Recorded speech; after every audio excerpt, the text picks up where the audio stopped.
First at 5. From the University of Florida's College of Journalism and Communications, you're watching WUFT News.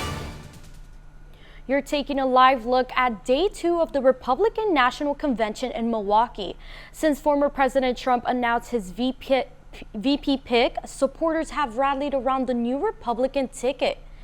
Florida Senator Marco Rubio was one of the top contenders for the job, but it was another U.S. Senator who was selected. This is WUFT's First at 5. I'm Noelimary Suarez. And I'm Charlize Ramos. Moments after Vance was announced, Rubio made his support on the ticket known on social media. Let's get right out to WFT's Alex Land live in Milwaukee. Alex, you spoke with other Florida elected officials and delegates about the VP pick. I spoke to Florida delegates to gauge their reaction to Trump's vice presidential pick. Although Florida Senator Marco Rubio wasn't selected, Florida GOP officials say they're still confident that voters will be able to relate well to J.D. Vance. Cheers and chants echoed the halls of the Florida GOP meeting. Party leaders are confident Trump and running mate J.D. Vance will be a winning ticket in November. I think having J.D. Vance from the Midwest is very important. Hearing people here in Milwaukee talk about having a Midwestern candidate, that is very important. It has not as much bearing on Florida, but the Midwest, people are excited that a Midwestern candidate has been picked. Since Vance is from the Midwest, Florida delegates say he will be relatable to voters from the area. I think this VP pick gives us a lot of dynamic in the Midwest. It kind of leads to just the leadership that Florida's always brought to the table. Now we get to kind of echo that and reach out to the Midwest, and that will circle back ultimately to Florida. Florida Senator Marco Rubio gained traction as a potential VP candidate for Trump. Rubio was likely not selected due to residency issues, as both he and Trump live in Florida. Florida delegates say they are happy Senator Rubio will stay in their home state. We're in Florida and we're selfish. We want to keep everything in place. If President Trump had picked him, we would have been just as happy. But we love Marco, and Marco needs to stay in Florida. Some delegates say they were surprised Senator Rubio wasn't selected because of his appeal to Hispanic voters. Reporting live in Milwaukee, Alex Land, WUFT News. On day 2 of the Republican National Convention, the theme of the night is Make America Safe Once Again. Tonight's lineup of speakers include Republican senators, House members, and some top primary rivals. Taking the stage tonight is former South Carolina governor and former UN ambassador Nikki Haley. Haley was Trump's main rival in the Republican primary contest. She suspended her campaign back in March. It took a while for Haley to say she would vote for Trump, and her support came with a little advice. Trump would be smart to reach out to the millions of people who voted for me and continue to support me, and not assume that they're just going to be with him. Original reports did not list DeSantis and Haley as speakers at the convention. Their slots were confirmed in recent days. Senators Rick Scott and Marco Rubio are also on the list of speakers for tonight. Last night, former President Trump made his first public appearance since surviving an assassination attempt at his Pennsylvania rally over the weekend. And next to him stood his vice presidential pick, Ohio Senator J.D. Vance. Since Saturday's event, the former president has seen an outpouring of support from political rivals, allies, and his family. WUFT Kirsten Maselka spoke with one of the former President Trump's sons and is live in Milwaukee. Kirsten, Eric Trump spoke about how the family was privately handling the assassination attempt on his father. The Florida delegates at the RNC got a surprise visit today from Eric Trump. Now, I got a chance to speak with the former president's son about how the family is coping in the aftermath of the former president's assassination attempt. It's tough. They go to camp. You know, kids come up to them in camp, and I heard your grandfather was shot. It's pretty tough at a young age. It's tough at my age, let alone at their age. And so, I love the man. He's been the greatest father in the world. I'm proud of him. Now, as for any other high-profile appearances, we'll be following that tonight. But we know that both Florida senators and the governor will be here during prime time this evening. As for now, I'm live in Milwaukee. Kirsten Maselka, WUFT News.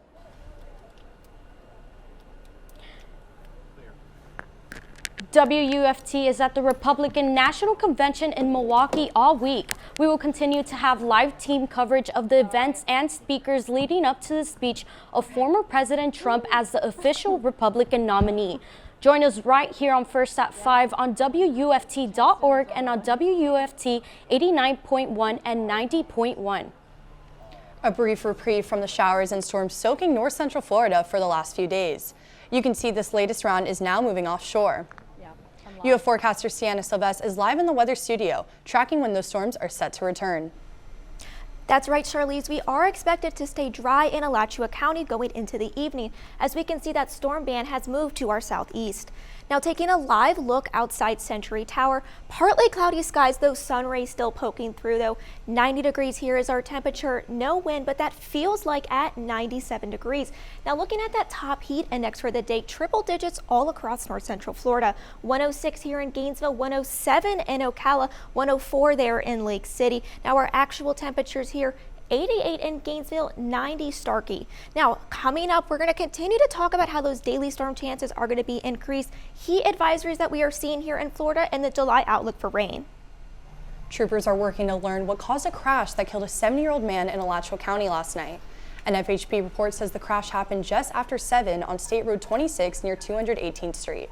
Investigators say the man was driving a pickup truck when he veered into the median and crossed into the opposite eastbound lanes.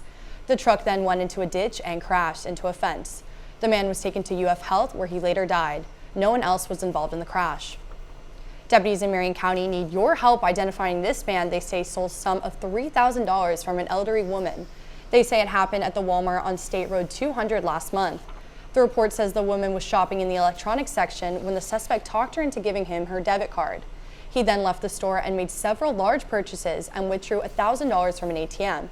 If you recognize the man on your screen, call the Marion County Sheriff's Office.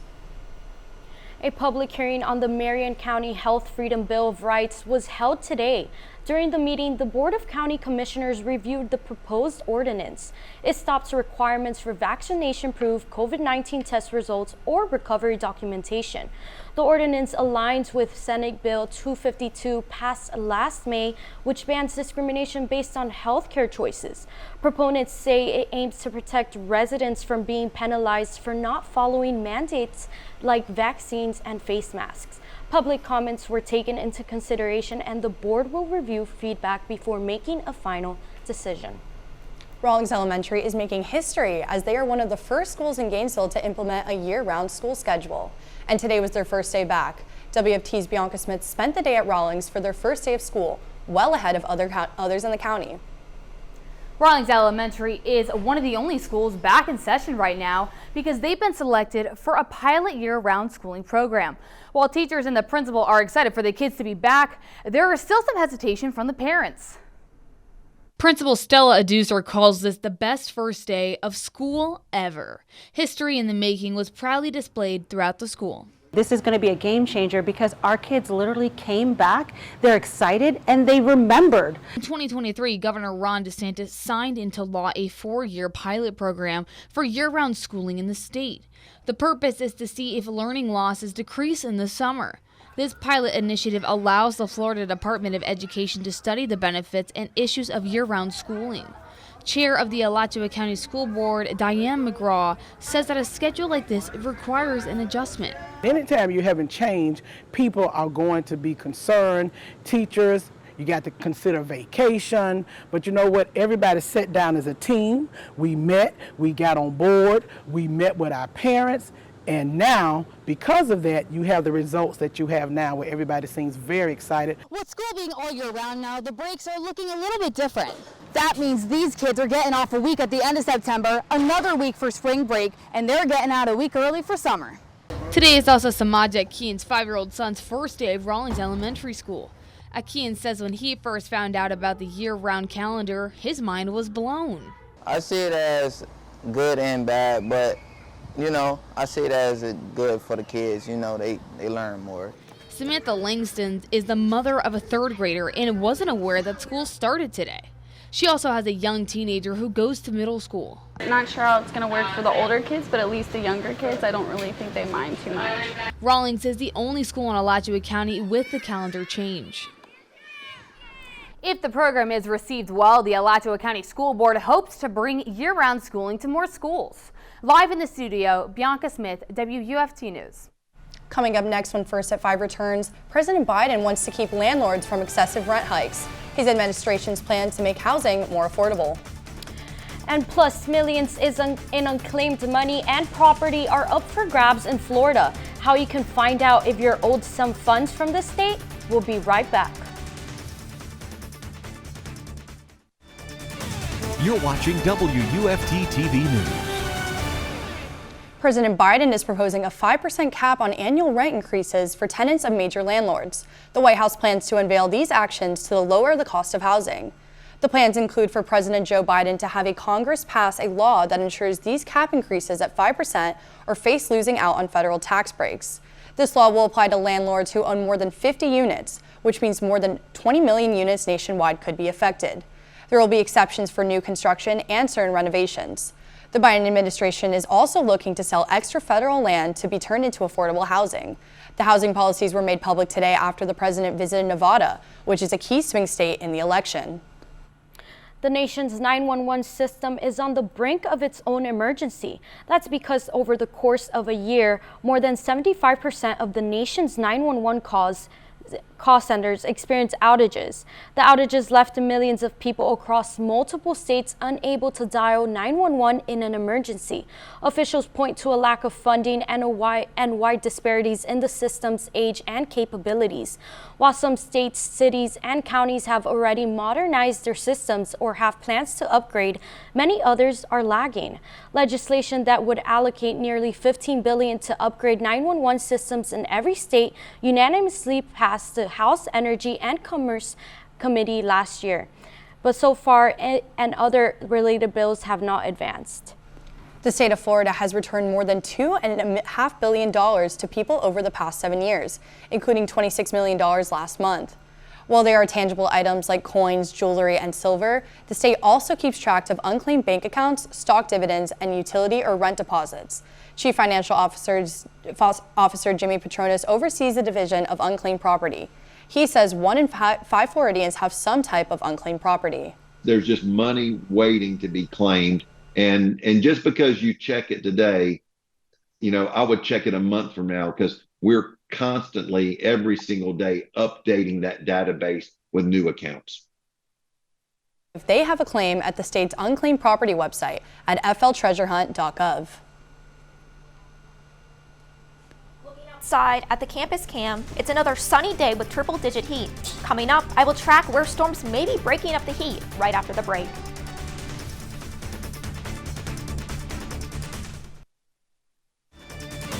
You're watching WUFT-TV News.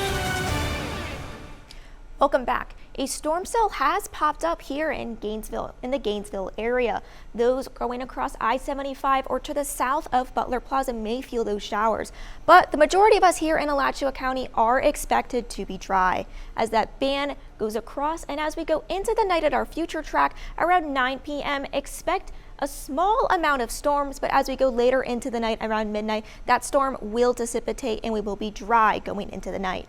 Taking a look here at our campus cam right outside Century Tower, 90 degrees temperatures feels like though that heat index at 97. And we were not the only place in Florida to have a high heat index today. We're looking at the northeast corner of Florida right now. Our heat index for St. Augustine here at 94, Palm Valley 91, and here in Leno 96. Now this area is currently under a heat advisory until 7 p.m. Those in Duval, Flagler, Nassau, and St. Johns County should expect that heat advisory to stay until 7. And now in the south of Florida, Collier County, both in the inland and coastal regions, are also in a heat advisory until 6 p.m.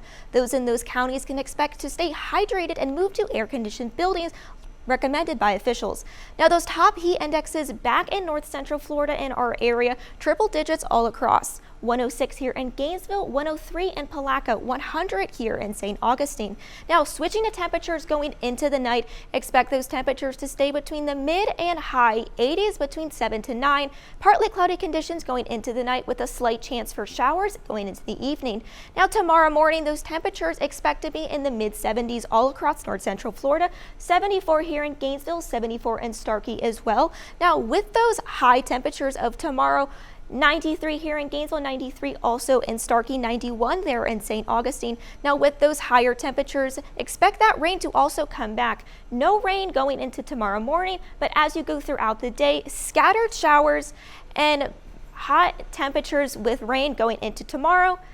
Hotter temperatures into the weekend, and throughout the week, those temperatures staying in the mid-90s going to the weekend with those rain chances at around 70%. So it's a good day, it's a good week to break out that book and pack that umbrella as you commute to work.